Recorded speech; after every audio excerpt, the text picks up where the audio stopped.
तो आज की इस वीडियो में बात करने जा रहे हैं डोरेमोन के एक ऐसे एपिसोड के बारे में जहां पर डोरेमोन के पास ढेर सारे गैजेट्स होने के बावजूद भी नोबिता को एक निर्जन द्वीप पर 10 साल बिताने पड़ जाते हैं।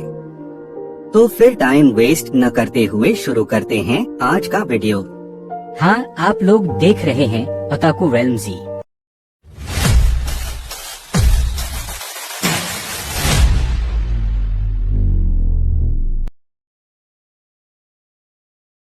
डोरेमोन के पास तो ढेर सारे लोगों को ढूंढने वाले गैजेट्स थे, फिर भी उसने 10 साल तक उस निर्जन द्वीप पर नोबिता को क्यों नहीं ढूंढा। लाखों नेटिजन्स इसे सबसे रहस्यमयी और डरावना सीजन कहते हैं। बात ये थी कि नोबिता फिर से देर तक बाहर खेलकर घर लौटा और मम्मी पापा ने उसे कई घंटों तक डांट पिलाई। कमरे में पहुंचकर नोबिता गुस्से से भड़क उठा और उसने घर छोड़ने का फैसला कर लिया। डोरेमोन ने फटाफट अपने जादुई हाथ से उसे वापस खींच लिया, लेकिन नोबिता ने ठान लिया था। उसने किताबों की अलमारी से एक डिब्बा निकाला और डोरेमोन की तरफ उछाल दिया। किसे पता था कि उसमें एक बड़ा चूहा था जिसने डोरेमोन को डर के मारे बेहोश कर दिया। नोबिता ने जाते जाते उसकी जेब से कुछ गैजेट्स चुरा लिए और एक ऐसे रास्ते पर निकल पड़ा जो कभी वापसी का नहीं था। इस जल्दबाजी के फैसले ने उसे 10 साल तक कीमत चुकाने पर मजबूर कर दिया। पूरी रात उड़ने के बाद नोबिता आखिरकार एक सुनसान द्वीप पर पहुंचा। घर छोड़ने के बाद उसे बाहर की हवा इतनी ताज़ा लगी। उत्साह में उसने द्वीप के चारों तरफ कई चक्कर लगाए, लेकिन जल्द ही नई मुसीबत आ खड़ी हुई। नोबिता खाना लाना तो भूल ही गया था। पेड़ पर नारियल देखकर उसकी भूख और बढ़ गई। उसने अपना बैग खोला और गैजेट्स की जांच की,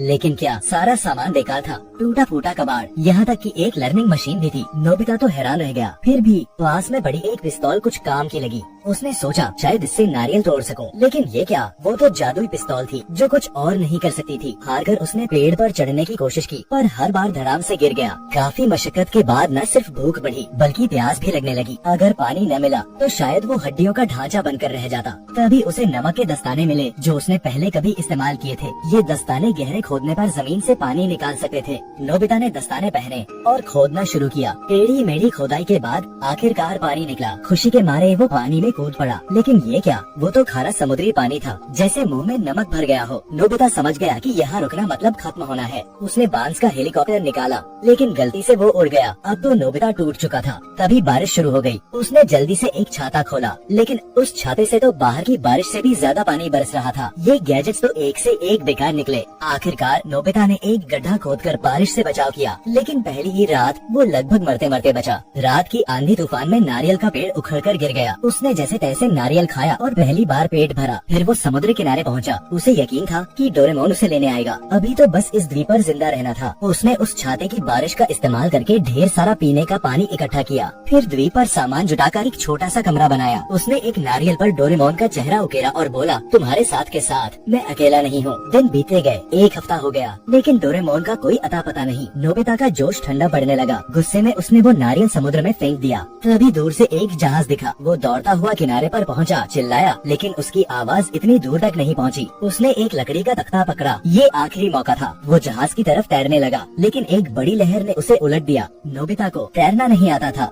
और उसे लगा था कि अब सब खत्म। तभी उसका हाथ उस नारियल पर पड़ा। आखिरकार वो किनारे पर पहुंच गया। नारियल पर डोरेमोन का चेहरा देखकर उसका जीने का हौसला फिर जाग उठा। उसे यकीन था कि डोरेमोन उसे लेने आएगा। आने वाले दिनों में नोबिता ने कई सर्वाइवल की तरकीबें सीखी। उसने जाना कि अगर दिल से कुछ करो तो वो इतना मुश्किल भी नहीं। वो हर जगह वो नारियल लेकर जाता। उसने सीपीओ से हर दिन का हिसाब रखा। एक महीना बीत गया, लेकिन वो हिम्मत नहीं हारा। शायद कल डोरेमोन आ जाए, वो सोचता। एक साल बीत गया। वो रोज उसी जगह इंतजार करता, लेकिन डोरेमोन नहीं आया। सीपिया अब जगह में नहीं समा रही थी। 3000 दिन रात बीत गए। नोबिता अब एक खुरदुरा जंगली साया बन चुका था। उसका विश्वास समय के साथ बह गया। 10 साल हो गए। डोरेमोन अब तक क्यों नहीं आया? क्या मैं इस द्वीप पर अकेला मर जाऊंगा? रास्ते में वो ठोकर खाकर गिर पड़ा। वहाँ उसे वही पुराना गैजेट मिला जो उसने 10 साल पहले फेंक दिया था। उसने बोरियत में उसे दबाया और उससे टिक टिक की आवाज आई। अचानक उसे पुराने दिन याद आए। स्कूल से लौटकर माँ का बनाया स्वादिष्ट खाना। माँ कितना डांटती थी, लेकिन उसका खाना सचमुच लाजवाब था। 10 साल हो गए, क्या वो मुझे याद करते होंगे? ये सोचते सोचते उसकी आंखों से आंसू की धारा बह निकली। वो सचमुच घर लौटना चाहता था। तभी दूर से एक जानी पहचानी पुकार सुनाई दी। नोबिता पहाड़ से दौड़ता हुआ किनारे पर पहुंचा। डोरेमोन आखिरकार आ गया। दोनों एक दूसरे का नाम पुकारते हुए गले मिले। ये वो पल था जिसका नोबिता बरसों से इंतजार कर रहा था। वो गैजेट एक सिग्नल ट्रांसमीटर था अगर नोबिता इससे पहले इस्तेमाल करता